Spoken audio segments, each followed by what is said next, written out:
So for more reaction and insight into the latest developments, we welcome Meir Javedanfar, Iran lecturer at Reichman University and researcher at the Meir Ezri Center at Haifa University, and he joins us from Tel Aviv. Meir, thank you as always for your time. So Saudi media reporting the Syrian regime is behind this removal of the commander of the Quds force in Syria. How big a deal is this, and who would replace Mustafa Javad Ghaffari?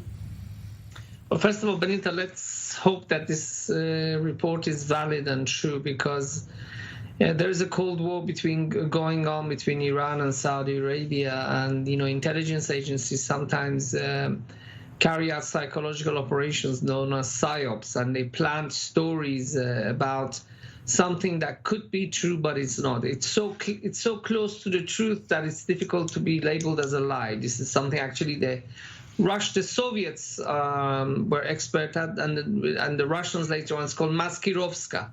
So let's hope that this is not maskirovska, this is not psyop. So if it's true, then this would come as part of as a tactical move, as part of a larger strategy that we see. It seems that there's a concert going on, and Vladimir Putin is the concert master. He's the concert director, and the people who are playing to his tunes, number one, is the state of Israel, which is bombarding Iranian positions in Syria, according to foreign reports. Then the other piece of the concert is the UAE, going and offering the Assad regime the opportunity to return to the fold in the Arab world, and quite possibly economic assistance for reconstruction of Syria. Then we see, if I'm not mistaken, the Bahrainis joining the concert, and they're also apparently going to meet with Assad. So there is a campaign going on here, being orchestrated and directed by Putin, in order to get Iran, to push Iran out of Syria.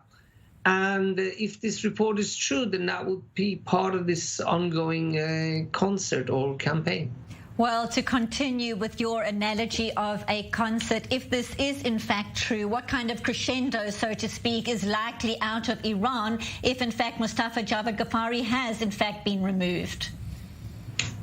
Well, to be honest with you, Iran has a lot of cards up its sleeve. Iran could say that it will no longer supply Assad with free oil, or Iran could say that it will no longer supply Assad with ground forces, because we have to remember, Benita, it's that the civil war is still not over. There are still parts of in central Syria which have not been totally recaptured. They're in the hands of the opposition, and Assad needs, from what we understand, ground forces.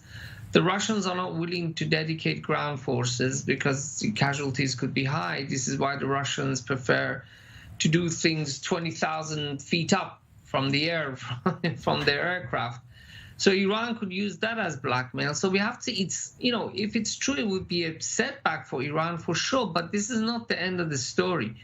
Iran has a lot of cards up its sleeves, and if Assad still really needs, and that's not a question that I have the answer to, but if Assad really needs ground forces, and he really needs the forces that Iran brings from the Shia militia in Iraq and elsewhere, then it will be still difficult to completely remove Iran from the picture. Just one thing before I go, Benita.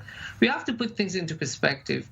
Assad is not going to completely cut Iran off. That's not going to happen. Iran has invested in Syria economically. Iran has had a presence. So I think the most we could hope for is, number one, Iranians distancing their forces from the Israel-Syria border, and also ending the use of Syria to transfer sophisticated weapons to Hezbollah. I think this is the maximum we could hope for. Other stuff, if the Iranians want to make money in Damascus, that's not our problem. And we can live with that. Well, we certainly appreciate your insight, a complicated situation, appreciate your analogy as well. Meir Javedanfar.